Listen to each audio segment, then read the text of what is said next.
And that's the esteemed Dr. Fred Forgy, who is the director of the program. I don't know if have any of you met him yet? No. Oh, that's wonderful. Excellent. Great. So I'm the professor of the program, and I'm going to take a little bit of attendance right here, and you'll get to introduce yourselves to me. So let me go in alphabetical order. So, and I'm going to mangle your names. That's my goal, and hopefully I'll get it really in great shape after this first class. Danilo Cardona. That's me. Did I say that right? Yes, perfect. Really? Wonderful. Great. Day one, you're here. Ivan Fernandez. Here. Okay. Now I know the next person's not here, but I'll say it anyway. Stephanie Gonzalez.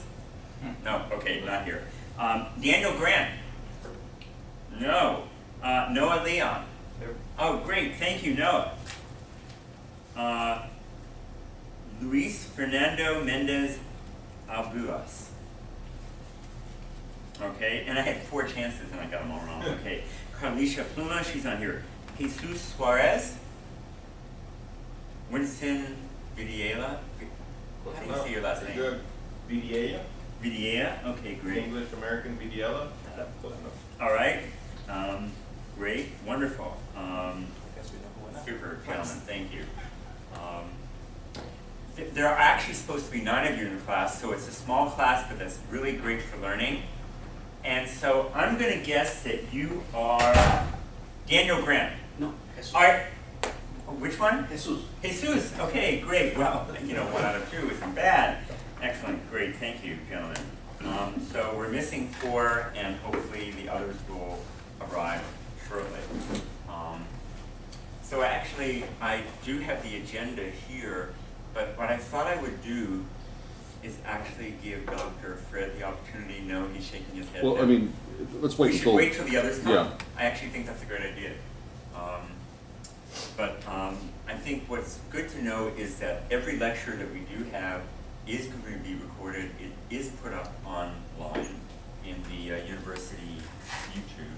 And so for those of you who miss a class, which of course is never going to happen, because we only have 8 lectures, and the beauty of being here is that we have the opportunity to have an interactive forum, and you can learn best when you are here in the class. But for that rare instance when you, of course, have to miss, and you will let me know when that happens and why, then we have the opportunity to at least review for that. Good toss. Very good. Okay.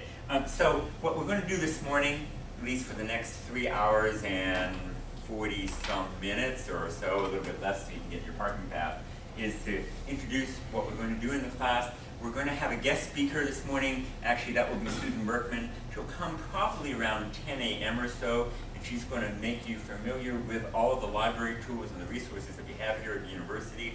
How many of you have taken other courses here at Nova Southeastern? Okay, so some of you have. So have you even used the library before? Yes. All right, so 1 out of 2, and so it's a great resource, and I think we'll get you all familiar with it, because resource, research, and tools are the backbone for being a really great real estate professional, and understanding what kinds of resources are out there is very important. I'm going to go over our course objectives and our learning goals, and then we're going to get into the actual development process itself. We're going to talk about how we're going to do it in the best way possible. We're going to have a class exercise this morning too as well. And we're going to talk about how we get into the case studies and what the course and the overview of our entire 8 weeks is going to be as well. I have some resources here for you. And what I'd like to do is actually start off, if you will, and for the others, hopefully they will do a little bit of catch up for us this morning. So let's see if we can get ourselves into a little bit of the exercise mode for ourselves. I want you to think this morning and focus on the screen. All of you know from baseball, right? Believe it or not, I've taught some classes and people don't know what baseball is. Everybody here knows what baseball is, right? Okay, all right. So let's think about what we're looking at on the screen and see if this tells tells us anything this morning. So listen and watch. Whoops, and that did a real scoop there, so let's try that again.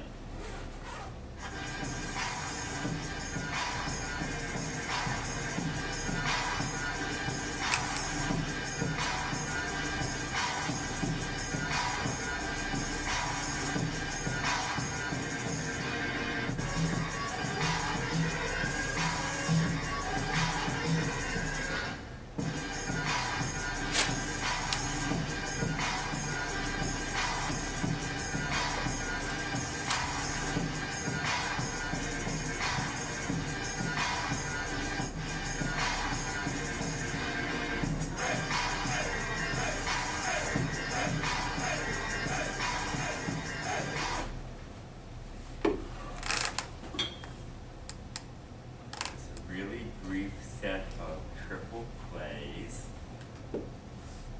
What did you see? Two men working together. Okay. What else is going on there? A lot of strategy and teamwork. You sure about that? Okay, probably. What else is going on? A lot of good luck, I mean. Luck? Yeah, luck. So is there a lot of luck in real estate? There's a lot of luck in everything, but I mean, the ball needs to get in the right place. You know, it's all.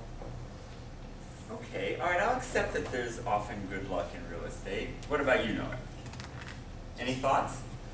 Yeah, I just see people that they've done this over and over, and they've kind of been able to perfect what they need to do in any given situation. Okay, maybe so practice goes into this. All right, that's important too as well. Anything else going on? They're professionals. They know what they do. Okay, so you have to be professional to understand and know what you're doing. Okay, all right, maybe there's some of that. All right, let's put up, I've done this, I've shown that in a number of different classes. And of course, some people say don't drop the ball. That's interesting, but yes, teamwork, that's important. Coordination, yeah, there's strategy, there's system, they're prepared, aren't they? Practice, practice, practice. But I wanted to put that up because it's teamwork. One thing I think is really important, and I know Dr. Forgey's going to laugh, but it's not about one person. It's not about like the art of the deal or Mr. Trump. It's not just one guy. It really is about the team. Because when you find out, when we do our developments, it's about all the different players in the game that put the deal together. Because that's really essential. So I don't know, and we're going to find out what each of you do when we ask you to stand up and tell us a little bit about yourselves. But in every endeavor that you are engaged in, you've got to use others and have their support, and you support them to get the deal done. And so that triple play, and though I think I've seen maybe one or two triple plays when usually the player gets all of them out, but that's really, really rare. Right, guys? And so it's really about the teamwork and everything that goes into this. And of course, there are lots of other items too, and real estate is about that too. And I think it's important to understand there are lots of different facets to the real estate game, right? How many of you are involved in any facet of real estate right now? Yes, okay. And so, I mean, maybe you put the deal together all by yourself, Yeah. but my guess is that you've had somebody else participate in that game with you. And so just keep that idea in mind, if you will, as you move forward and think about what we're going to be doing as part of the development process. And I think that's really critical. Certainly in my 30-some years in the business, it's always been about the team. So let's talk about what we're going to help you learn over the next 8 weeks and every Saturday morning during those 8 weeks. So we're going to talk about the different stages this morning. My focus is going to be all about the stages of the real estate development process, because it really is a process. There's no question about it, and we're going to look at that process. I define that process in a particular way. Others will define it in their own way, but you're going to look at my process, and hopefully that will be a platform or a groundwork for how you're going to manage that. Now I'm going to give you certain materials, lectures, case studies, they'll give you a basis for determining how to create that, and as you move forward in your work, you'll manage that in your own particular fashion. And we're going to cover a lot of those different parts of the process. So good morning. Good morning. 18 minutes after the hour. So we really like to be timely if we Yeah, can. sorry, I came from Candle. That's okay. So It won't happen next time. that's good. It won't happen again. So you are, Luis Mendes. your name is? Luis Mendes. Okay, great. Thank you. Good, so we're going to cut out the Fernando and the Abuis, and that way I only have to deal with two names. Is Yeah. that for you? Okay, thank you, Luis. All right, great. And so you all will fill in on the triple plays and the other parts of that. So, all right, so only a few more players here. So the teamwork involves the markets, the cash flow and the financial feasibility, right? The pro forma, the debt, the equity, the site, the due diligence, the legal work, all that's part of building this team in a really productive fashion. And we're going to go through each and every one of those steps, okay? You're going to tell me which part you know. Maybe I'm going to fill you in on the parts that you really don't know so far. So my objective is to get you familiar and really to get you into the game. And part of what this course is a survey of that. You're going to really do the deep dive. By the way, how many of you are taking the afternoon course? Lucky you, you have the entire day. You're going to run out quickly, get a bite of those Einstein bagels, and come right back into the same room, or whatever. The rest of you are free afterwards. That's right. So, so this really is a survey that gets you to understand all the other pieces that go into it as well. And so part of that also is to see how to take that survey and manage the fundamentals for those pieces together and put them together in a project. And we're going to go through the survey not only of the parts of the process, but you are going to have an objective to put together a deal, and I'm going to go through that for you too.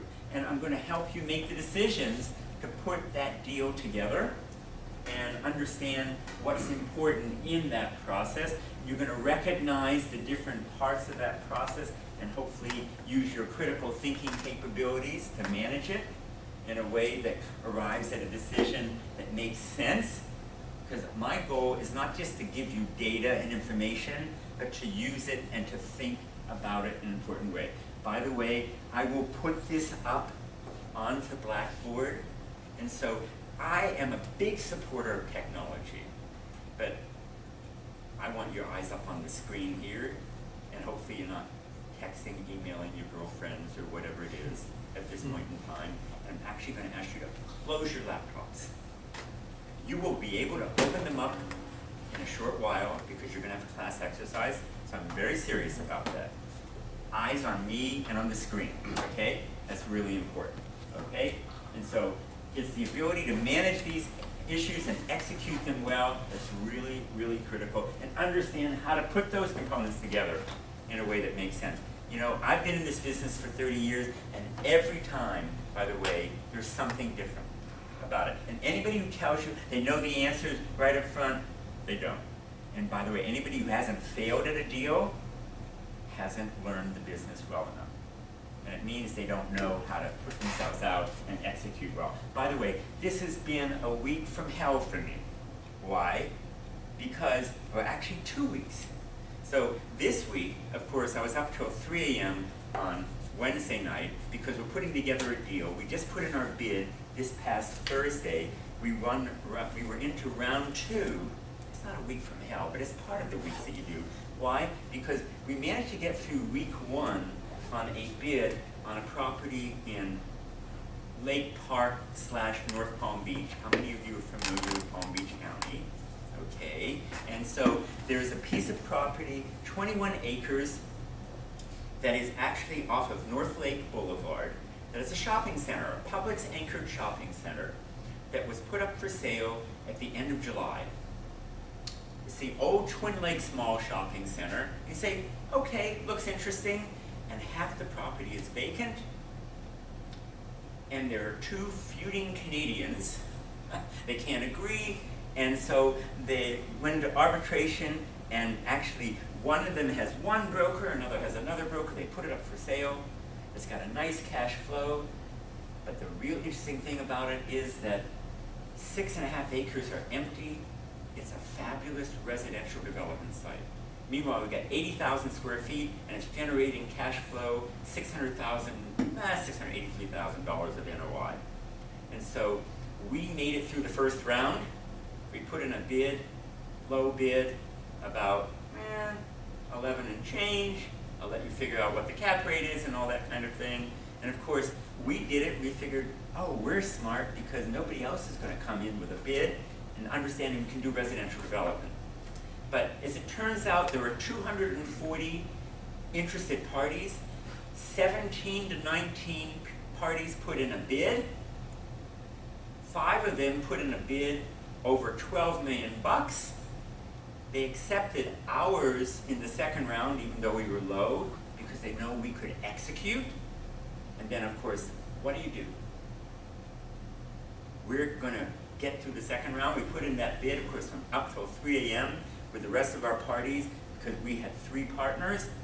Our commercial retail guys, because we're not the retail guys, we're the residential guys. And so my partners are on the West Coast. My capital folks are in LA. Our retail guys are here in Palm Beach County. My business partners are in California. And we're figuring out what's the right number. I'll tell you about that later on. But the thing is that you don't know how to put the pieces together, even with all of this expertise, and you're going up against others. What's the right way to do the deal? And still, managing all those different elements, what's the right number to put together? We did our due diligence. The traffic signal alone is worth $1 million. What do? So I'll leave you to think about that, and we're still trying to figure out what it is. We put in our bid, and we put in our number, and our bid is low, and we did that deliberately. And so the thing is, even understanding the components, and you're not quite sure what we're going to do on the deal. And so time after time, it's important to look at these sorts of things. But I'm going to give you the tools, at least to hopefully stay up till 3 or 4 or whatever it is in the morning. So we're going to talk about market and financial fundamentals, and actually at one of the lectures and a couple of lectures, Dr. Forgy is going to take you through some of those financial fundamentals. That will be real fun. All of you love numbers, right? Yes. If you don't, you shouldn't be here. Because if you're innumerate, you're gone. Because, you know, if you can't run a spreadsheet, you do have a calculator or two, and you have a, you know, at least a calculator and a computer, that's good. You have to understand how to run the deal. By the way, desktop analyses are great. I love computers. But unless you actually have boots on the ground and you touch it and you feel it, then I hope you all like going to the site. That's going to be important. I hope you have a feel for the physical and you like to actually go out and look at this stuff. If you don't, well, who knows? How many of you have a design or development background? You don't have to actually know how to do that. You have to get some sort of feel. We'll get into that too. We're going to help you understand the markets, because I'm really about the information, because otherwise you've heard the term garbage in, garbage out. All right? We'll help you a little bit at sales and leasing. Of course, we're going to talk about finance and deal structures. You have to understand the entitlements and the public sector, because without that, you can't get anything done. The lawyers, they always get in the way. By the way, we had a little bit of due diligence on this deal up in Palm Beach County. And so the debate was, oh, do we hire the lawyers and have them do some work for us? Of course, actually what we did was we retained the lawyers. The lawyers, they always cost too much money. So we made a little deal. Are there any lawyers in here? I have nothing against lawyers. What I do is I actually help tell the lawyers what they need to do. But the problem with lawyers is that usually they come back and tell us what's wrong, which is good. The challenge is to help us figure out how to fix the problem and get the deal done. But during our recent due diligence over these past 10 days, between when we put in our first bid and the second bid, was we actually engaged them to help us figure out what to do. Now, usually, you don't perform your due diligence in a deal until after you've got that letter of intent signed, and you figure you got 30 or 45 days. They helped us figure out that there would be over $1 million worth of due diligence entitlements, and that was really valuable. But, you know, unless you figure those things out, don't ever, you know, move forward without getting those answers. So understanding is important.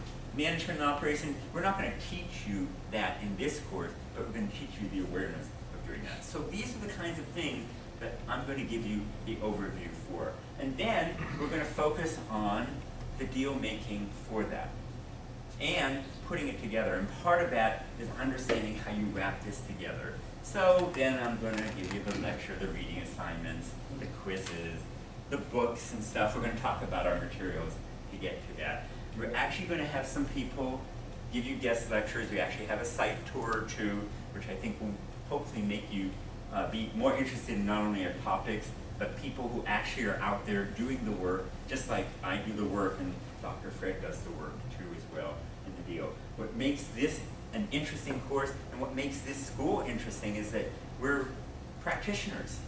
We actually don't, well, I guess he teaches for a living, in a way. But he actually does the profession too. But we actually all work the profession too. And we kind of do the teaching because we enjoy kind of sharing what we do for you too as well. So, all right, so it's a decision-making framework that we're trying to provide for you, recognizing the issue and getting an understanding of all these components. Once again, I'll put this up on Blackboard. I'm not trying to make you read or speed read what's going on, but I wanted to give you a sense of it. So one part of doing all of this is that you have to be current with what's going on in the world. And you know, you see something here, you know, I have some old print media stuff here, but the truth is you must understand what's happening in the world. And I know that sounds really old-fashioned, but current business trends are key. And so every week we're going to talk about the economy and the markets. If you don't know what's happening with your target market and the people that affect your deal making, then you can't be a good real estate professional. You also have to understand what gives you the best potential for your deals, right? And if you get that, then you'll be able to get the best return and the best deal making, if you will. All right, so current events, current markets. We're going to talk about that. The subject lecture, I'm going to tell you about what that is. We're going to make you form into groups. Given the size of a class, we're probably going to create 2 teams, if you will, kind of compete against each other. I think that will be kind of fun. Always is. The site visits, I told you, a class discussion, a class exercise. So this is probably the schedule that we're going to have for our 8 classes. Once again, I'll put that up on Blackboard. So Susan Berkman will be here at around 10 o'clock. The overview is this week. Next week, we're going to focus on the overall development and research. We're going to talk about equilibrium analysis. We're going to put demand and supply together. I know you all will talk about separate market research and other things like that in a separate course. We're going to have Mark Enos or his colleague from CoStar. Have you ever heard of CoStar? That's one of the research tools, which is really good. The university has a contract with them, and I'm going to make you sign this form, which I'm going to hand out. The undersigned acknowledges I've provided access with CoStar's products strictly for instructional purposes. I agree to use this while I'm enrolled here academically, not for business, not for personal, not for professional purposes. Oh, by the way, if you use this for anything other than for your university purposes, they'll make you pay the equivalent of $912 a month, and basically you'll pay them $10,000 for the entire year for that. So it's a great tool, but you're using it only for, you know, being here. And they do track the usage. Oh golly, do they ever. So, I just noticed. so gentlemen, Their little sign it. logo is showing up on apartments.com. I saw an advertisement. Did they buy them too? So it's a fabulous research tool. Possible. Rootin' and then CoStar and then So read it, but you're still gonna have to sign it. Okay. But, so it's a great tool, and so we're gonna have a lecture on that next week about how to use it. That's why I wanna make sure you have your computers next week so we can see it in the demo and everybody. But the CoStar gives us the use of this free, which is wonderful. Of course, why do they do that? Because once you graduate and you are employed, your employers will love you for knowing how to use it, and of course they have you as a future user and hopefully a future purchaser of their services as well. Okay, and so you'll see I also have reading assignments and projects and assignments. We'll get to that. The week number 3, Dr. Fred will come up and we'll talk about numbers and finance, which is great. Week number 4, my numbers are a little bit backwards right here. We've got styles development, giving us a tour. It's either going to be residential or retail. We're not really quite sure. That's still in the mix. Week number 5, we've got the industrial tour with Perry Ventures in the Sunwest Business Park. And we're going to have a class exercise and a development or marketing project out of that. Week number 6, it looks like we've got a residential tour with Harry Posen. Week number 7, and we've got Craig Weiner and his, and so that's our scheduling. And then finally, week number 8, your projects come through there. So we've got a lot of really interesting things here, and your reading that comes out of the books too as well. So you'll fill out those forms, of course. So there is work with these courses. Do you have full-time jobs? So, but I guess you'll be staying up late at nights like I do for my job too, as you work on all this. So homework assignments, and we're going to give you the format and how to do all that. Of course, I like things written well. I like them written concisely. I want them in your own words. By the way, your own words. We have that wonderful tool on Blackboard called Safe Assign. If it's not in your words and I scrub it, and then I see it's in somebody else's words, and it says, oops, 50% of the words came off of something else, I'll give it right back to you and say, put it in your words. I don't mind you using somebody else's concepts and ideas, but then I want you to tell me what you think about it, okay? But it's not that hard, really. We want you to use your brain to figure it out, and I want you to take a position on things, because that way we know you're going to think about this, okay? And I want you to assume that the audience, me, or the doctor, and your classmates are knowledgeable in everything that you do. Because I'm assuming that you have some level of intelligence. That's how you got here, right? I think that Matt Rothstein interviewed you and assumed you had some level of skill set here. Wait, you all had a certain GPA to get into this program, right? Is that right? Okay, yeah, that's what I thought. So we know you qualified. And then there's some administrative issues, like, you know, what you have to do for your cover page and say you didn't plagiarize this or that. I actually have up on Blackboard a memo format. I'm making it easy for you of how you can write things and put things together. Your first assignment for next week will be in this format. And we'll tell you about what your assignment is. And it's easy, PowerPoint or Word or Excel or PDF. It's not that hard. And by the way, put your name on the assignment. Put your name in the assignment. I know that sounds really funny and silly. How many people write and give me something and their name's not in it? But okay, enough said about that. This is really pretty straightforward. Class participation counts. You can sit there, but if I don't hear from you, and all I do is see you, well, you can't really get a very good grade, right? You will have a midterm. I haven't figured out what's going to be in the midterm yet, but I'll make it something good. There'll be some homework and quizzes, and your major study project is the big part of this deal. And what is that major study project? We're going to, as I said, I'm going to have 2 teams. We're going to find a project, actually, probably pick one in this county and one in the other county. And basically what I'm going to do is find a project that's probably up for sale right now. And very much like what I just did with our team. And if there's a deal that's available for sale, we're going to say, I want you to analyze it. I want you to figure out whether it's worth acquiring or buying. You're going to use all of those initial skill sets that we have learned or taught here and figure out if it makes sense to develop it and acquire it.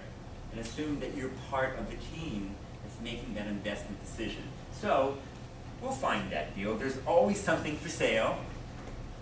And the key is whether it makes sense to do it. And we're going to have you put together that report in that team. And the reason why I'm going to have you work together as a team is because that's the way we do it in real estate. All right? But it doesn't mean that you're going to ride on somebody else's coattails. Everybody's going to have to work together. And it's going to be not only the written report, but I want to see how you present. Because you have to have the ability to put your ideas not only on paper, but also to speak them to others as well. So let me outline what it is that you're going to do for your major presentation. Somebody's at the door. Welcome. So I'm going to guess, I'm making this up. Your name is Daniel Graham. Yes. Take a seat. And hopefully your classmates will catch you up on what you've missed, and you'll look at what I put together when I put it up in Blackboard for the rest of this. So you've just come in, and this is the major study project that is going to comprise 40% of your grade and then some. And so this is the outline. I'm giving you the template for what your work needs to be.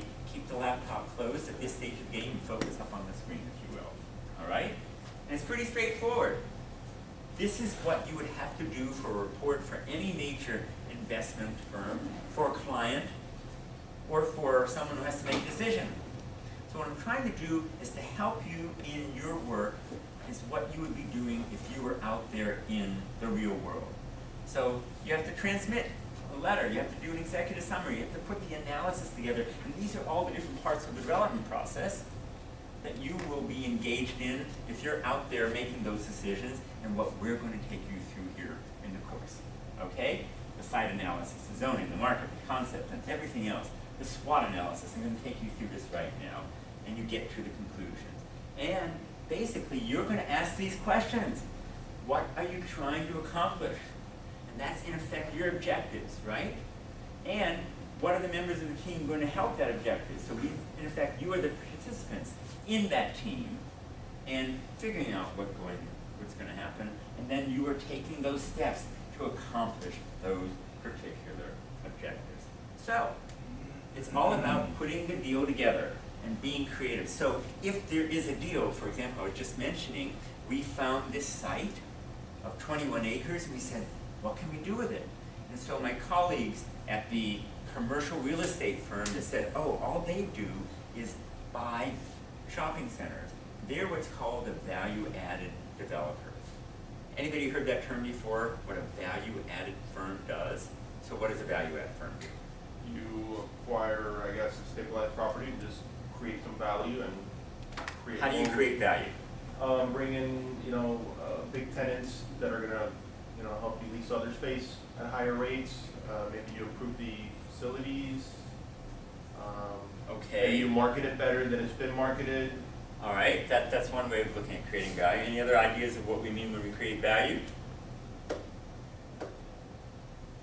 All right, so there are different ways to identify projects here, and I'll do a little bit of a sidebar. So there are 3 kinds of property types generally, and that's not really part of this presentation, but we talk about properties here in our world as what we talk about these core properties. And that's basically properties that are these really great credit properties, like these beautiful Class A office buildings. They are what they are. You buy them, they've got great tenants, and they trade for phenomenal values. You generally don't have to do anything, and you're just buying the cash flow. And at the other end, we have what we call these opportunistic deals. They're either run down, or there's just land, and you can build on them. You use your creativity, and you put the deal together, and you come up with something maybe brand new. And then in the middle, there's the value add. There are variations in between, and the value add is kind of this property that we looked at in Palm Beach County. So value add can mean many things. It can mean, yes, maybe there's a shopping center that's half empty, and you come up with a creative way to put new tenants in there where they weren't able to do it before. Or it's a property which was not targeted or positioned properly for the marketplace. You come up with a new theme or concept there. And so here the idea is you might think of a creative plan to change a property. And that's the way that you create value for an existing property, and that's what we mean by value add. Another thing that we have to look at when it comes to development deal making is what you do with your equity or your money at risk. And that's important in anything we're dealing with here. And then, of course, ownership, control. How do you put the deal together? Part of our issue in this deal that we just put our bid in was, who's going to own it? What's the waterfall? Who are the equity interests who are going to be part of the deal? And what's their stake in the game? What's their related percentage in it, if you will? And then, for us, what's your financing capability? What's the percentage between debt and equity and the relationship between that? And then, of course, did we have users or prospective users for the deal? In this particular case, if we're going to put residential on the site, then do we have the ability to identify a future market for that particular use? So that's what we mean by the deal. Yes, go ahead, Noah. So is the parcel, are you gonna entitle it for residential in a proportion, or does it already have that? Well, in this particular case, we found out in our due diligence in those 10 days that we thought it was as of right. It was not as of right, which is why we actually did not increase our bid price as much as we thought we should have done so. And so that's part of the issue here. And so when we find these two properties that I'm going to assign to either one of the team, you're going to have to do your homework and see, does the zoning exist? Do the rights exist on that property? And that's a real important part of any of this. Many of these deals that are offered for sale, they say, sure. Well, maybe it's not really the case. And so I found out in the town of Lake Park, they said, sure, the density exists, put 20 units to the acre of housing. Turns out that on this particular parcel, that the underlying right existed for housing, but there was something called an overlay plan that said that you couldn't do that unless Publix, the anchor tenant, gave you their right of first refusal to sign off on that, and whether the adjoining town of North Palm Beach approved an overlay plan that allowed you to do it, and then whether you could get another site plan approval from the existing comprehensive plan. So much for the underlying density and right to do that. And all of a sudden, as of right meant nothing. But by the way, it's easy to develop here in Florida compared to what we got to do in our deal. We just finished up a deal in South San Francisco, and we removed ourselves from the deal because we went through entitlement, and then we couldn't figure out how to make the numbers work. So, every location is different, and my partners, when they see that it takes only a year to get a deal done here versus 5 years to get the same deal done in San Francisco, think it's easy peasy here. So it's all relative. So, all right, so you're going to do this project, you're going to come up with a transmittal letter, an executive summary, you're going to talk about the physical aspect, you're going to talk about the existing conditions. This is what everybody does in a deal. You're going to analyze these things. So I won't belabor the point, but these are the kinds of things you've got to be smart about. You're going to do a physical site analysis. And so you're going to get used to and familiar with all these things. And so a physical analysis is what's important to the property, what's around a property. So once again, as I said, it's a survey course, so you're going to get used to all the different things. What about the zoning that we just mentioned, of course? Location, context. So you may say, gee, this is a great property. We found out something else. So we had the attorneys who did this, I'll call it scoping analysis. And so they talked in a quiet way to the vice mayor. And of course, the vice mayor, who lives 2 blocks, I'm changing some of the details so you don't know the specific, who lives a couple blocks to the south of his property, said, well, we're not going to let that road connect to my neighborhood. We don't want any density next to my neighborhood. We don't want the buildings to go yay high above this. So, context, neighborhood. You've heard the term NIMBY, not in my backyard. I mean, there are all sorts of wonderful acronyms. Banana, everybody know what bananas mean? Look it up. During a little break, look it up. Don't open your laptop now and see what that means. It's a whole host of crazy real estate terms in addition to NIMBYs, and so on and so forth. And so this is why context is really important. What if I gave you all the answers right now? It would be fun, would it? Come on, okay? All right, you've got to evaluate what's the best use for this. And so here's the key. And so one thing we did in our bid is that when we put in our offer letter on Thursday, before the deadline, this is why timing is so important, folks. Am I talking too hard? You're like rubbing yourself, or did you take your aspirin already yet this morning, or it's like, or No, it's okay. like 2 in the morning. I'm just okay, good. So he's studying and working hard. Okay, but so what's so important about this is that we looked at this and we said, okay, we're evaluating all these kinds of items, and we're figuring, oh my goodness, we're evaluating all these issues and saying, we can't actually get the density that we thought we could get. Well, in truth of point, we could get higher density, but it would take not 9 months like we thought it would, but 18 months or 24 months. So, by the way, how much more money does it cost to carry the property over that period of time? Put that into your numbers, right? So this is really, really important when you evaluate that kind of thing. And so you'll go through all those items, right? So it's really important. What's your proximity to key issues? And quality of surrounding environment. And so schools, churches, I mean, if you put residential on property, are the schools any good? What about adjacent amenities, if you will? What about shopping and entertainment, public improvement? So these are the things, if you identify, that's what gives you value, and that's what makes an environment good. What about utilities and infrastructure? So I'm just going to give you, this is in fact the template, and if you follow these kinds of things, then you have a great outline for what's important for a particular site. I think it's also important to note on any particular site what exists and what doesn't exist. So some of this is very basic, and I know it comes kind of funny. What? Existing vegetation, forestry, agriculture? What? On a site? It's important. What was there before as opposed to what's there now? Don't laugh. I mean, there are sites in Miami, for example, when you look at, oh gee, the prehistoric Indians or whatever was on there, that will stop development until it's properly excavated and identified and cataloged. What about toxic waste and other kinds of items? So this is really standard nowadays, and of course legal constraints as well. The regulatory environment nowadays is, what can I say, very, very harsh. So I'm putting all these items up because it's not a speed reading test, but as long as you address these items, then you can lift those. Yes, again.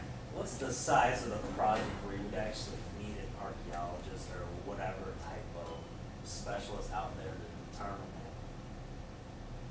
that? It depends. Yeah. I mean, so Like if I'm building 12 townhomes, I doubt they're going to be like, hey, we want, unless we come across something. you cannot say that with any level of certainty. And so once again, so everybody here, is your career going to end up where? Here? In South Florida? In Oklahoma? In Texas? In California? So the level of the regulatory environment depends on the state and the individual locale. And so that's why I mentioned, so my colleagues, and the firm that I'm in Brooklyn Group, there are 15 of us, and so the deal that I work on here in South Florida is different than the deal we work on in Seattle, or different than the deal we have on in San Francisco, in LA, or in Atlanta. And so once again, if we're in San Francisco, it's a world apart. And so for 12 townhomes in San Francisco, they worry about every square inch of everything. Here, I don't think it matters, right? That's why I like working here. It's hotter. I like flying back to San Francisco for the deal. It's okay. But we manage it in some way, shape, or form. So, and then there's due diligence and all these other items. And once again, I'm putting these up here because You won't get to this level of depth, but as long as you adjust and address, then you'll be able to do it. And then what's more important in one regard for you in any analysis is what we call the market and concept and SWOT analysis. So I'm going to teach you a basic economic and demographic approach to an analysis. I'm going to talk about capture analyses. How do you deal with your ability to look at the marketplace? I'm going to go through some simple case studies, if you will. So what do I mean? A capture analysis is, well, if you want to build 50 townhouses on a market site, can you sell those knowing however many are being built within a marketplace? And how many are being absorbed? That's demand versus supply. And so that's important to equate or make sure you find the equilibrium between the two. Who are you selling it to? How do we figure that out? So I'll look through that and help you understand what the market trends are for that. I'll also help you figure out how do you relate a plan for it. Many people think that a developer should just say, hey, I got an idea, and then figure out how to build it. No, the problem is you need to go through the market first, and then you find out what the idea is. The architects don't have the answers. Oh, by the way, I'm a licensed architect. But the last thing you want to do is do the architecture first and the design. You need to do the market first, and then you come up with the concept and design. How many of you are architects or designers? None of you good. Well, you are. But you know what? That gives me the power to ask the question. So I can, say, guys, you got it right or wrong, right? But I'm not an attorney, but I know how to ask the attorneys the question. A long time ago, wait, you have your law degree in what state? Just this state, right? Which state? One. Which one? One. Oh, I see. Okay. Well, then that doesn't count at all. See? Okay, fine. Okay. I don't know. Yeah. Okay. All right. No, that's okay. No, but it's interesting. Back in, I guess some of you were alive back in the 1990s. One of my first deals was back up in Washington D.C. That I took over. I was employed by HSBC Bank. That's the bank that's over at the time in China. Now they're actually based in London. And we took over a property in suburban Washington, D.C. And there was a law firm there. The guy's name was Larry Shulman, great lawyer. And of course, at the time I thought all the lawyers, once again, all they know is how to point out the problems. But he taught me, he's one of the few lawyers who knows he has to find the answers. And the challenge there was that he kept identifying the solution to the problem, which was really smart. And we came up with a solution. We came up with a way to change the zoning on these 8 acres, and we literally put together a plan for 1.5 million square feet of new development. Had to put 50 community groups together, get them to agree to this plan. We tore down this old mall. I mean, it took 4 or 5 years to literally get the plan changed. I mean, it took 6 years, 7 years of my life to do that kind of thing, which is fine. We got it. We managed to really transform the city of Rockville, Maryland, which is great. But the key there is that we had to put that together, and finally we got that concept plan in place. But you had to get the communities doing it and understood it in a really important way. So I'm putting you all together in this, and you have to make sure you understand your competition. It's always about what's existing out there too as well, and you put the analysis together. So I'm going to teach you, and that's why this CoStar is important, because you can go check out the comps. It's really cool what we'll be able to find on site, and I'm going to give you an assignment as well to put the comps together. And then we're going to do a SWOT analysis. Everybody knows what a SWOT analysis is, right? What do the words stand for? Strength, weakness, opportunity, threat. Yeah, okay, thank you. So there's nothing Still really don't new know about what that. banana is. Yeah, no, come on, okay. And nowadays everybody's afraid of the word threats. Maybe it's challenges, so it can be politically correct. I'm not politically correct. I try to be sensitive, but not correct. Okay? So you get the strength and the weaknesses, the opportunities and threats, and you get that. And that way you really adjust it on a grid, and it's smart, because then you know where you're headed. Now, I'm not going to teach you the financial analysis to the detailed degree Dr. Fred will get you through it. We'll at least do back of the envelope. Okay? You all going to take a course on financial analysis, right? We'll do simple financial analysis, front door, back door, so you can get into the sense of what we're doing here. You'll all learn about ERV. You know who ERV is? No? Yeah, the Yes. cat rate. Yes? Yes, ERV. You know who ERV is? yes. What does it stand for? It's a calculation for the cap rate. I is equal to R times V, or R over V. And for everybody Income else? is equal to your cap rate times the value. Okay, thank you very much. You all got that? Oh, you're good. Okay, good. Good, he's halfway there, you know, that's really good. I'm glad to hear it. All right, great. And then you get to your conclusions and recommendations. And you're gonna note, you're gonna detail, you're gonna footnote, you're gonna document everything. Right? All right, time for the second video. Some of you didn't see the first video. All right, so pay attention. I want you to look and see what we're going to do here. Tell me what you see. All right?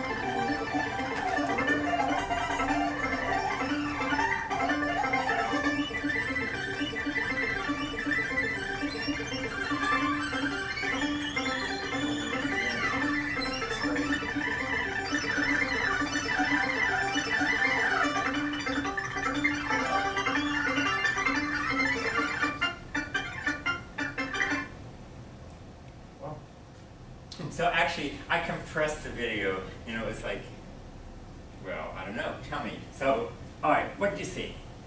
Well, Well, wait. One person at a time. My hearing aids can only take one person at a time. You What do said. damage in Lancaster building up? Yeah. Okay. All right. Good. You got kind of a location. Actually, maybe it's somewhere else. So, so let's go. Wait. What's your name again? Danilo. Okay. So now that you said that, let's dig a little bit deeper. So why is that important? Or maybe it isn't. So why? Because they all get together and build each other's properties. And that's important. Why? Because it takes a lot of collaboration and Alright. teamwork. Yeah. And why? And why? Yeah. It probably reduces cost. Okay. And let's just keep going with him for. Let's just keep going with him. Then we'll get to it. Okay. It reduces cost and why? Perhaps people are not, there's not a profit element, at least for each individual person. That's interesting. Because we're all in it for the profit. Right? Yeah. But we want to do well, and we want to do good together, guys. Okay. Anything else? I'm going to really extract all I can from you on this particular topic. Then we'll get to you. Let's see. I think there's some intangibles there that like the strength of the community or the particular community, the families, the interactions. Okay, all right. That's really interesting. Great. And your name again is? Daniel Grant. Okay, so Danilo and Daniel, great. Right now, so now what you're thinking about this? When I'm looking at this, I'm thinking of forgive me if I don't know the regulatory. That's okay, and we don't have to do PC. Keep The going. regulatory body for OSA, OHSA. Yeah, right. Keep going. All right. Well, I don't think they would allow that many people to be on the top of roofs like that. All right. The Occupational Safety and Health Act. All right. Let's go. Yeah, because I'm wondering if it's Clearly dangerous. Yeah. Great. No safety regulations were followed here. Harnesses, Right. guardrails. I'm just wondering if that's because of it is just because the Amish are religious group, so they probably just Come in. subside over that. All right.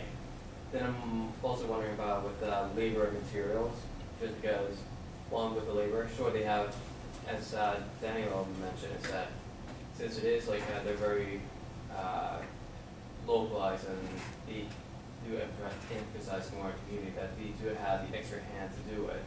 to subsidize for the material that it takes for them, because they don't have electric vehicles or electric power tools. Great, okay, so the technology that's being used here is very different, right?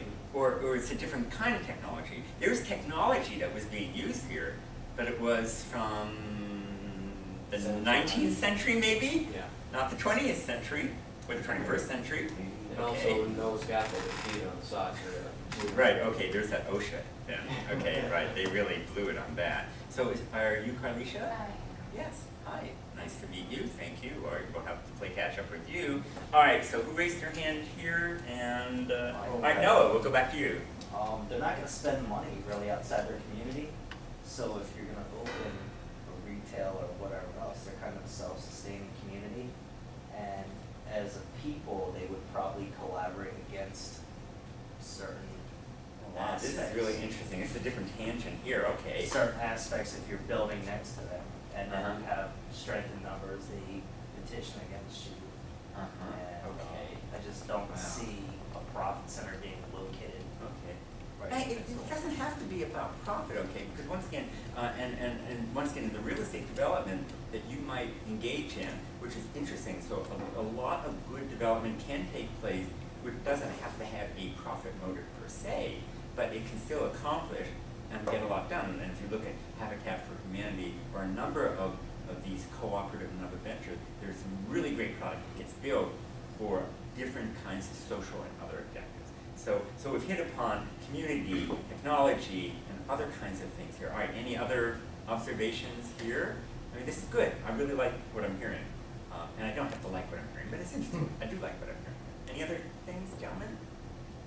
And so we were just looking at a video, so you're going to have to play catch up, as I said. Anything else on here, Ivan? Or Just definite planning and yes, definitely. Boy, they sure as heck had to plan this surgical. one out. Yeah. That's right. Surgical And you know, precision there. and a couple of other, and these were just notes from other things. But clearly, this was predetermined. The framing, the structure, you know, the balloon, and everything else that they put up here. So clearly, there had to be a really well thought out course of action here. And this is really important when you think about it. Once again, going through our whole development process, because you must put that in place. And so when you work through that, any good development process, plan, or action really involves a huge amount of well thought out planning before you actually get back to the physical event that you see here. And so, and you know, here, this is just the first part there, but laying the foundation. Just think about it. Much of what you see that gets built, that's the end game, folks. Right? Often, the longest period that's involved is nothing that you see. The shortest part of it is the result that ends up there. And so I think that's very important to make sure you all understand it. So part of this process, the hardest part is often what's there, and then, you know, the sexy stuff takes place at the end there of the game. So that's another part of understanding what goes into this process and the hard work that involved through that too. And more of it, you know, deadlines, I mean, other classes, you know, looking at the skills, yes, the unsafe, the regulation, the weather. By the way, this was all done in a day. That was just one day, you know, I condensed the 8 hours into like the 1.5 minutes. And I found the video actually was much longer, and I sped it up, if you will. But, you know, so many things had to go right, by the way, here, and that day as well. And so, Including the chance, weather. pardon? Including the weather. Yeah, the weather had to be right. That's right. Oh, by the way, they were using just-in-time techniques in a way that's really advanced, wasn't it? And delivery of all the different pieces, when you think about that. So, so there was a lot of very advanced as well as older-fashioned techniques too that went into this process. So, all right. So let's talk about the development process. What's going on? Who's involved? What kinds of skills are needed in doing this and accomplishing this, if you will? All right. And what we like to do and what I like to do is I follow certain kinds of drivers. And I keep telling you about the numbers, if you will, and the things that are behind it. And so for me, as a developer. It's all about the numbers, the people behind it, if you will. And history is important. Sometimes it can be totally irrelevant, and it's all about what I think is going on. And that's why I'm going to get into current events, and maybe not so current events, what's going on. And I put all these kinds of things, and so on and so forth, and that's really important. So what's happening now? What's going on in these kinds of issues? And of course we'll get down, I forget, the last one was that I put was, political trends, and the election clearly is a key impact. And we'll talk about that. But in fact, what piece of news yesterday to me might have the most important, I'm hoping somebody reads the paper. We're going to get to what our resources were. What may have happened in the news yesterday? Forget the politicians. What was in the news yesterday might have the biggest impact on real estate? It may increase the rates. There you go. So the Fed chair, you know her name? Janet Yellen. Yes, thank you. Good. We have some informed people in our audience today. That's good. That's right. So just being alert to that, that's really important, how we plan and think about what's going on. That's great, Fred, because in the last class they didn't know who she was. Thank you. I'm thrilled. Okay, don't laugh, guys. Really. So just being alert to that is so important, because then it helps us be smart about it. Okay, so let's talk about the process. Right? This is my version, and also one of my colleagues, Stephen Keka up at NYU, he put this chart together actually back in 2014, and I was taught this similar class actually up at NYU. Then I moved down here to sunny South Florida. It wasn't that sunny this morning. Though, I love my drive in the morning at about 6:30 as I leave my home out of Palm Beach Gardens. So, it's interesting. This very same week last year, when we started the class, remember, was when we all had the fake hurricane, which never happened. Remember, what was whatever it was, and the sky was spectacular. It wasn't so pretty this morning, but it was so nice. So I was thinking about, I'm really off on a tangent, forgive me, but I always think about the process. I'm going down the Florida Turnpike, and of course I've got my iPhone on, and even though I know the way, I still put on Google. I put on the destination. I always like to see, if I'm driving it. I'm going with everybody else, folks, but of course it has nothing to do with the speed limit. And seeing whether I shaved my minutes off, so I'm arriving here at 7:15 instead of 7:17 or 7:18. But what I love about Google Maps is just, as you're driving down the turnpike, and you realize that Google Maps, I use the satellite view, it continues to change. If not on a weekly, then certainly on a monthly basis. Because development continues to change here in Florida, because I'm seeing the developments that are going on either side, that visually things are changing. And this is all part of how this development process keeps changing. And I'm just looking at it in the morning. So I don't know, when you drive to work or to class or wherever it is, are you looking at what's going around you?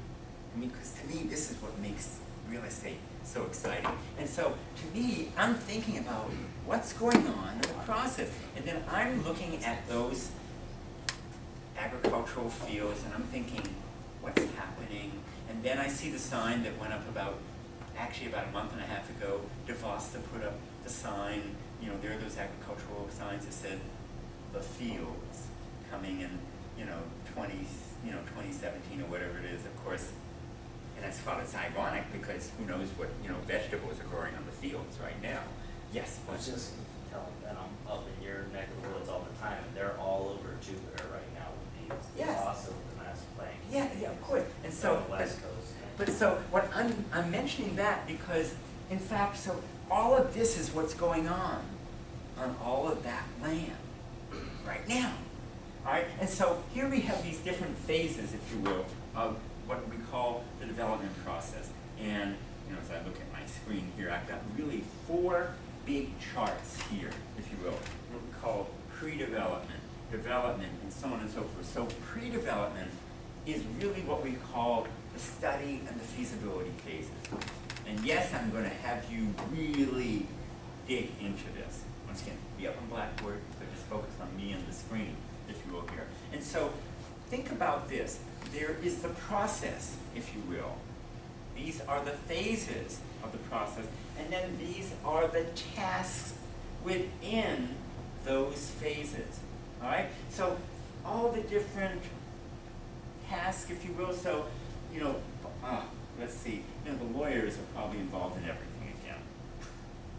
You'll get involved in everything again, right? Okay. But so the market people are there. But so all these different tasks, if you will, are part of the different phases, and they have a different level of importance in each part of that process. And we are really learning each part of that. Now, when you are doing a study, for example, in part of this particular course, you are actually doing these first two when you are doing this analysis. So when I put in that bid with our team, we in effect did kind of the first part of the study, and we said, do we want to put in an offer, a letter of intent, an LOI on that property in Lake Park, Florida?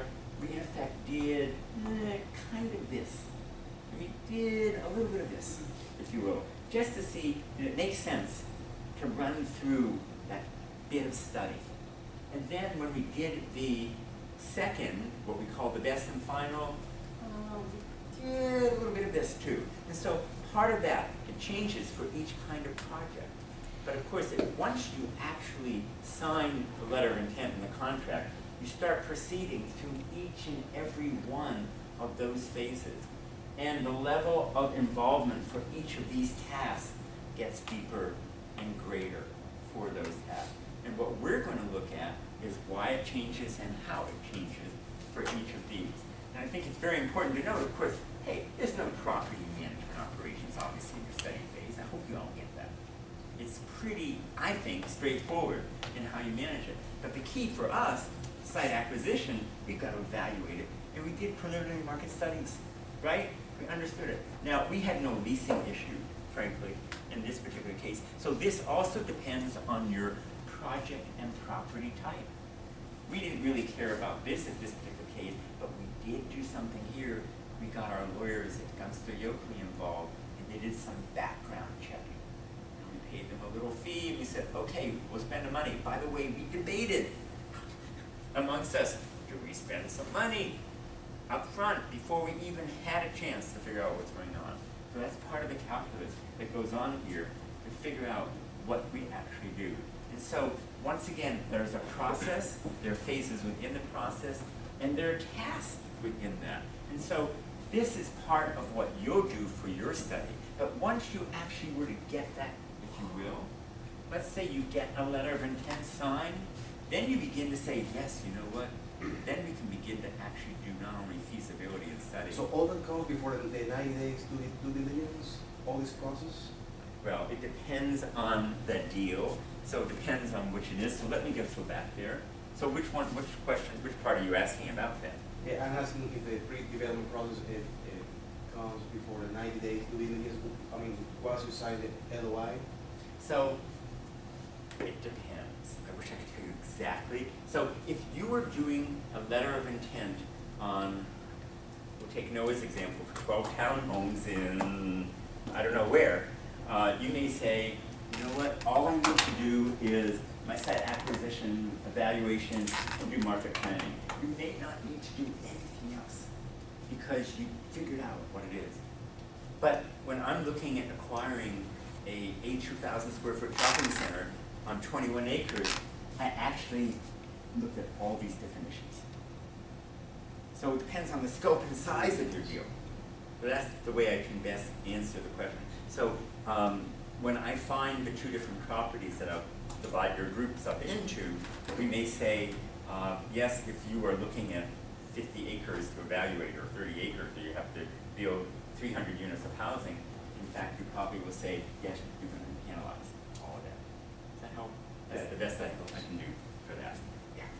So if you were to actually sign then that letter of intent and you go into a contract, then you probably say, yeah, now I can go through construction. And pre-construction means lots of different things.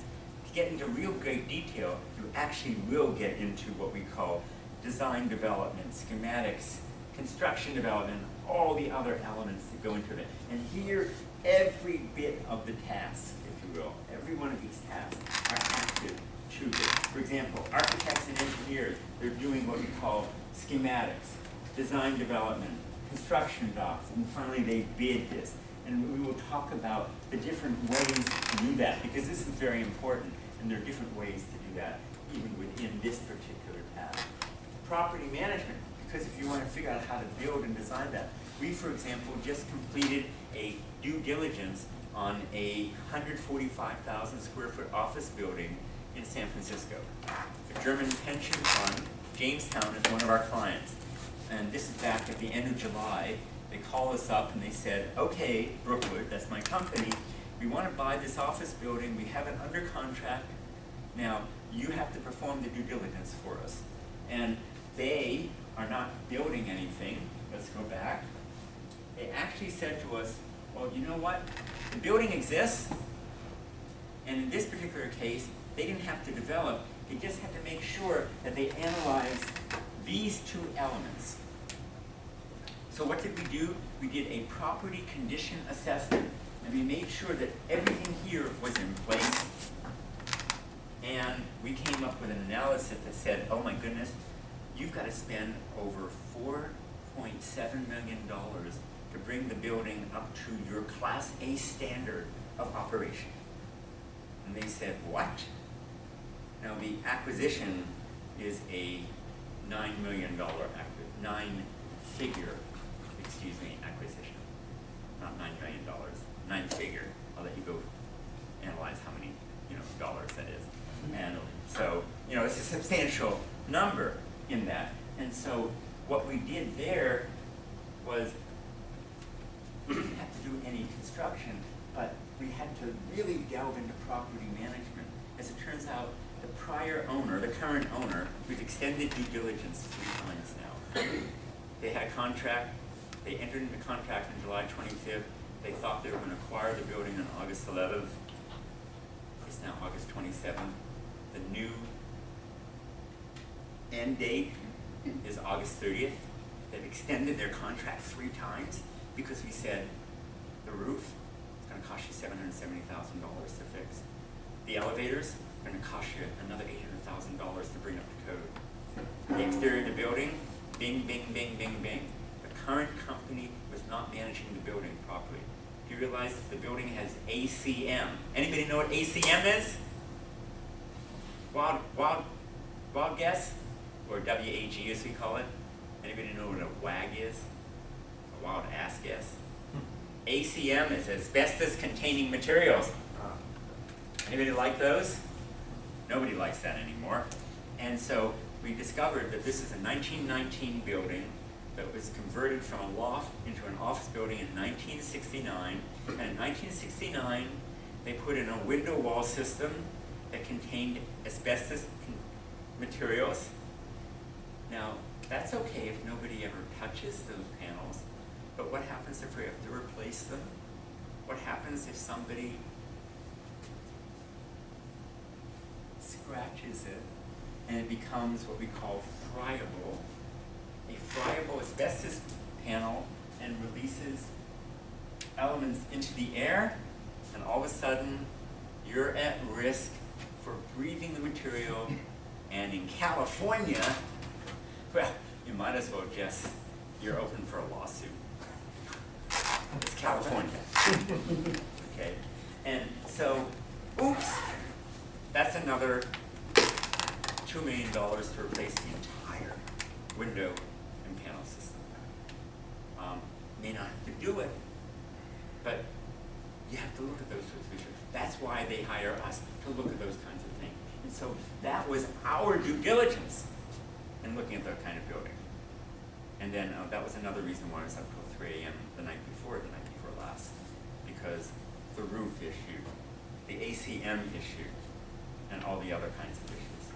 So, but yes, so this kind of process is really critical in understanding not only in a new building, but in existing buildings too.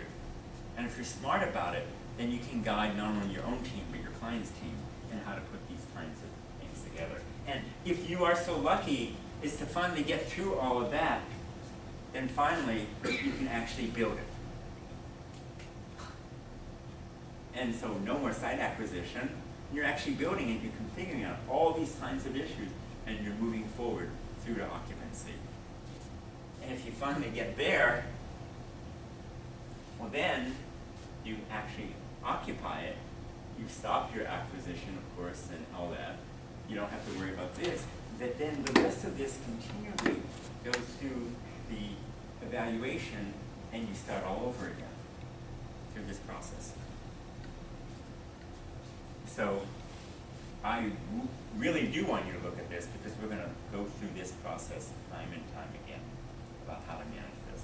So this is really just about how we look at this. One more video? Sure.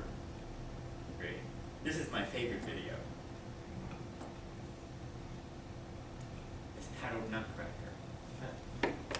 Alrighty.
By the way, has everybody been to a ballet?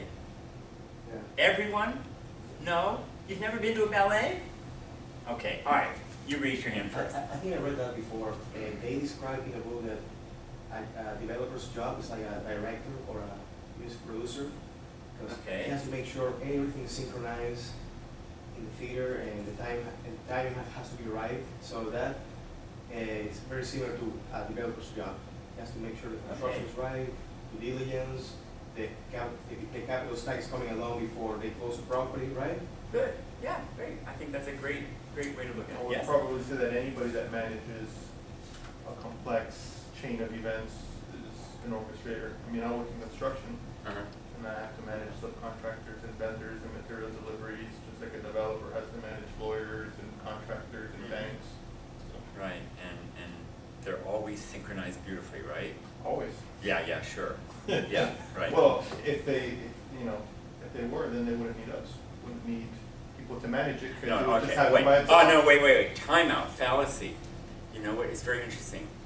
They're not always, of course. But even when they are, and even when it goes off beautifully, you still always need someone to direct and guide. You know, that's the fallacy whereby you say, oh, well, if you have a conductor or a fabulous orchestra, who needs that conductor there? You always need someone to guide and to help bring them along. And you're right, if the orchestra is wonderful, the ballet, then they don't need you. No, you still have to have someone who brings you to there. But Which requires less time, so. maybe not. That's No, right. So what I this is mean philosophical discussion is then. I have vendors, which Yes. I have to manage less than others. Some vendors I Okay. have to micromanage and really basically kind of do their job. Mhm. Some I just have to minorly manage. You still have to manage them all, but some to different Okay. levels of detail. Okay, all right, but this is a really good point about direction, orchestration, and all that. So we're kind of using our metaphors and properly. So, all right, what else did we see, folks? What did you see? I'm putting you on the spot. That's what we're here for. Everybody gets to be placed on the spot. Because if you don't participate, then you don't learn.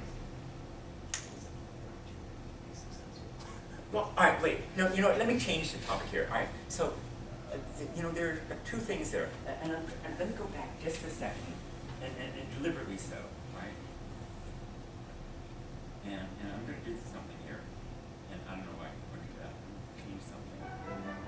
All right, I'm going to stop. So, I'm not asking you what you think you saw. Let's literally just look. What is the image that we see right there?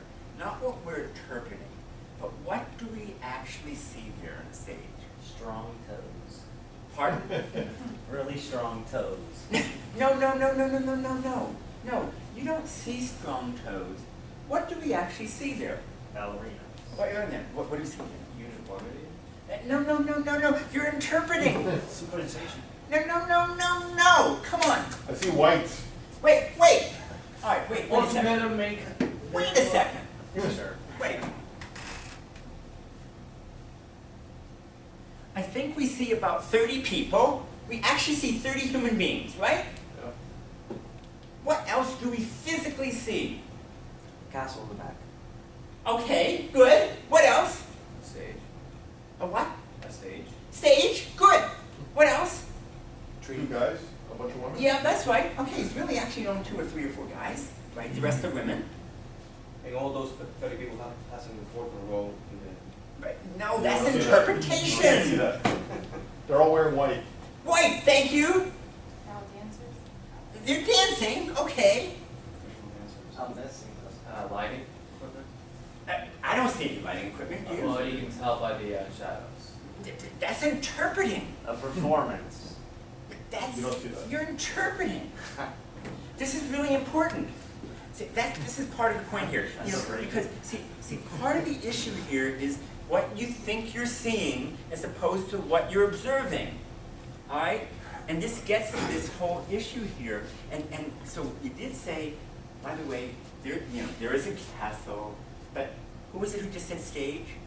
You did, okay. There's a stage here, and this is really important, and most people don't pick it up.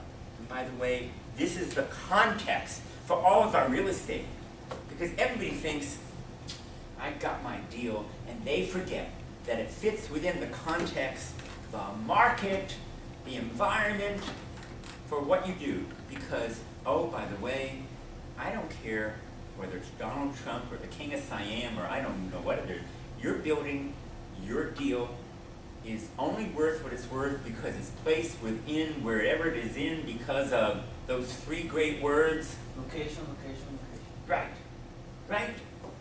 Because if it's sitting in the middle of a desert or in the middle of the Everglades or Lake Okeechobee, it's not worth you fill in the 4-letter word, right?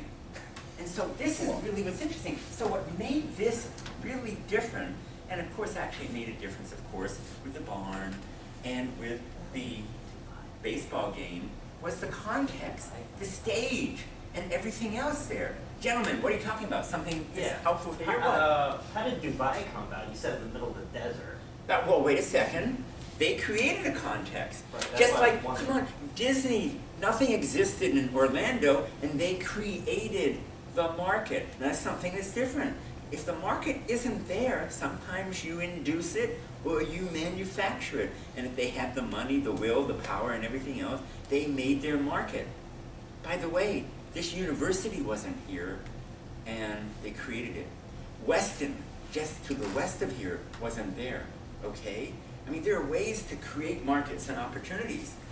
And if you can look at the numbers, if you can be smart about it. I mean, when Flagler built his railroad, there was nothing here. Oh yeah, okay, yes, there was something here, the Indians and the swamps and everything else. But seriously, I'm being serious, right? Okay, but here they created a stage. And that's what we in real estate have to be careful with, understanding context, the stage, and what we put together too. And lots of people forget about that completely. But without, it's really interesting. Now, I would suggest to you that the performance here is beautiful. If we stripped it of all the costumes and the stage and everything else, it probably is very nice. Yeah, it really is. But if we put everything else together, wow, it pops. And what have we done? We've created Environment. what? Value? Value, thank you. There you go. And your job is to create that value, right? That's what we do as developers. We're going to create that value. Certainly that's what this ballet company did. Why else would we want to buy the tickets, right? Or maybe give a good donation. I hope I made my point. And yet the others put this all together, beautiful this, beautiful that. So gotta be careful. What you look at, what you see, is not what you necessarily interpret and what you put in together in all of this. So by the way, your first assignment, which will be due next week,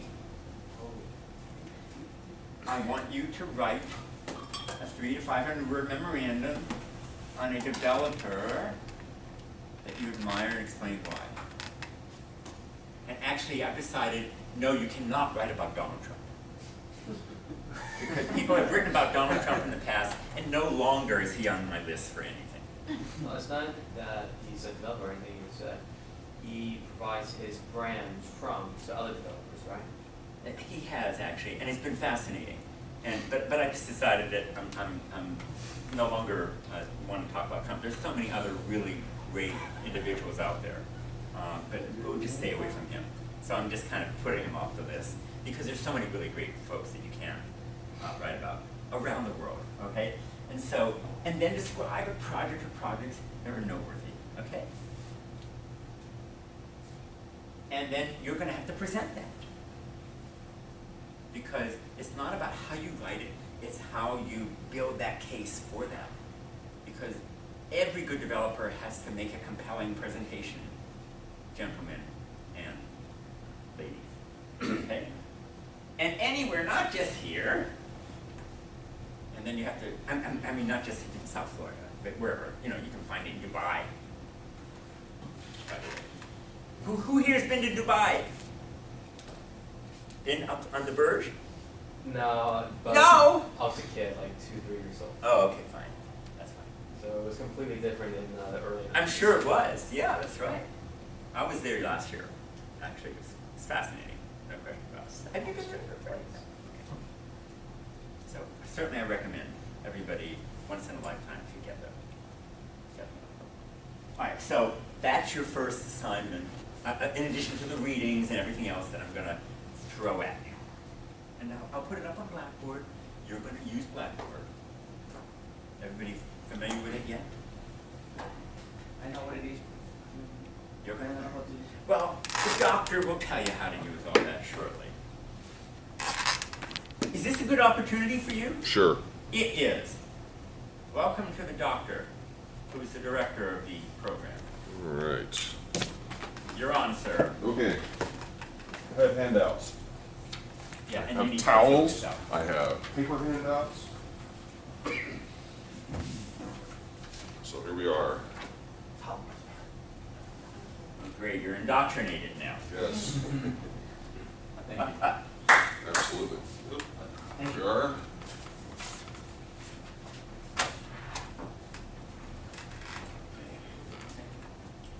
Maybe we'll use this later. Rains. Wait, is someone going to open it up and hang it or what? No, I'm just kidding. All right, and other little handouts here. Let's- I always need a towel. I have my stuff in there too.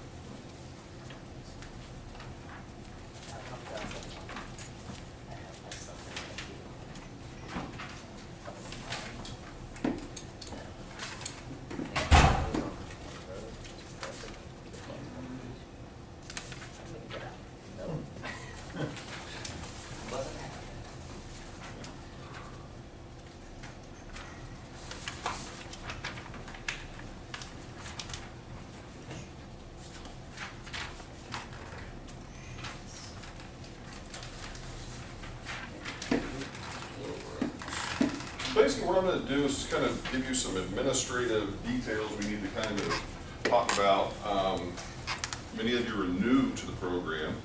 Obviously, Noah and Ben have been around for a semester or so, so they can probably give you some additional insights. So, my little list of things. So, welcome to the program.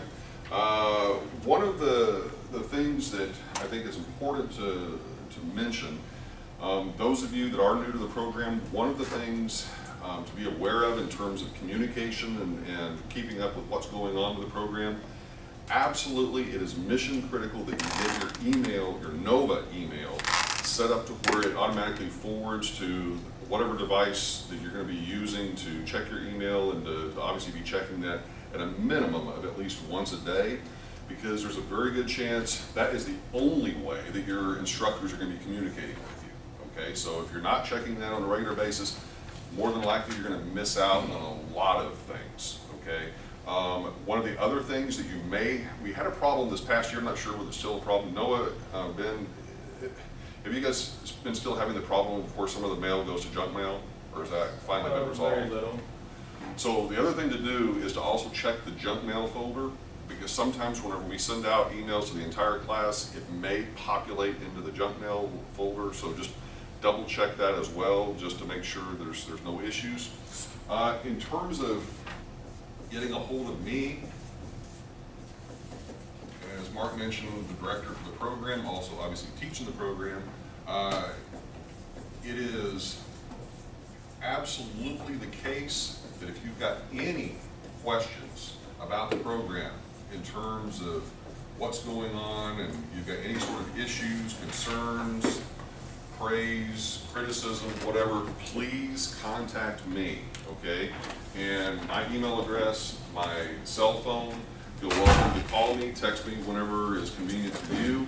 And obviously if we need to meet, that's great too. But one of the things that I think is really important is if you've got a question about classes, you've got questions about the schedule, you've got questions about anything related to the program, consider me pretty much your first point of contact, okay? And I say that because the advising staff that we have here in the college, they are advising for all of the different degree programs, not just our program. So they are not familiar with many of the details with respect to our program, which is unique. Okay, so make sure that if there's anything that, like I said, that pops up along the way, give me a call, send me an email. I'd be more than happy to try to walk you through any sort of issues. A couple of the things that you may need to be aware of: we provide memberships as part of your tuition to the Urban Land Institute, to NAIOP, and to ICSC. These are 3 different professional associations affiliated with real estate development. What we do is we pay for a year-long student membership for each of the students going through the program. And what this does is this entitles you to a number of different professional sort of networking events, provides you access to different conferences that these different organizations put on throughout the year. And for several of these events, we will actually pay for your entrance into the events, okay? And so, certainly, Winston, did you, Noah, ever take advantage of any of the events over the past year to like ULI or? I did a ULI webinar. Okay. But, a lot of the folks, when going through the program, there's a good number of networking events that these organizations put on. They have Young Leaders Association for people who are just kind of getting their feet wet into the development business. So great networking opportunities in addition to what we already provide as part of the program. So keep that into perspective. One of the things that is new this semester, actually we started it over the summer, is a top performing student award for each course that we teach. Now the way that this works is each of the courses that you are enrolled in, you in essence are competing against every other person in that class. So there are currently 9 people enrolled in this course. So the #1 top performing, top ranked student in this course will receive a $1,200 tuition rebate for the following semester. And that goes for every single course that you are enrolled in. And the idea behind this is to create a sense of competition among the students, to reward those people who are putting in that extra little bit of effort to basically be at the top of the class. The question that a lot of folks have is, can you get more than one of these? Absolutely. And technically, if you're the top performing student in every single class, you're going to get that $1,200 all the way through. Okay, make sense? All right. So this past summer was the first semester we did it, and we had, I think, 6 or 7 classes that we ran, and there was one individual that actually was the top performing student in 2 of those classes. So, and then the others were all unique. A couple of other things. Mark had mentioned Blackboard. All of you, if you haven't already, you should be able to log into Blackboard using the username and password that you've created for your student account. This is going to be a platform that most of the instructors are going to be using to post information about their classes and to potentially, in some cases, collect assignments from you and post grades and that sort of thing. Some instructors choose not to use it for one reason or another and may communicate with you exclusively via email or paper handouts during class or whatever it might be, so just kind of be aware of that. And having just said that, one of the things, and I'm sure that Winston Ben can testify to this, every single instructor, every single class is different and in a very significant way, okay? So one course, like for example, real estate finance, real estate investments course that I teach, almost exclusively computations, almost exclusively, using your financial calculator, using Excel. Then you have other courses, like some of you are going to be enrolled in the land use law course that starts this afternoon. That course, absolutely no numbers, absolutely all about reading and cases and interpretation of information. So there's plenty of opportunity for extreme left brain skills and extreme right brain skills, but ultimately at the end of the day, you've got to be able to kind of combine those things and ultimately to be able to do the sort of analysis that needs to be done to be successful as a developer and to go through the development process and understand feasibility studies and all the different components of that. But just be aware that there is a huge amount of variance in terms of the kind of courses and the kind of skill sets that you're going to be exposed to throughout the program. Now, having just said that, if you have, quote unquote, a numbers phobia, as Mark said, that's potentially going to be a problem, because I would argue that probably about 40% or more of the program is really all about the numbers, okay? And now it's not that you've got to be, an absolute whiz whenever it comes to mathematics. It's more of understanding the logic that goes behind those calculations and being able to use the calculator to do the actual adding, subtracting, multiplying, dividing, that you've got to understand the process.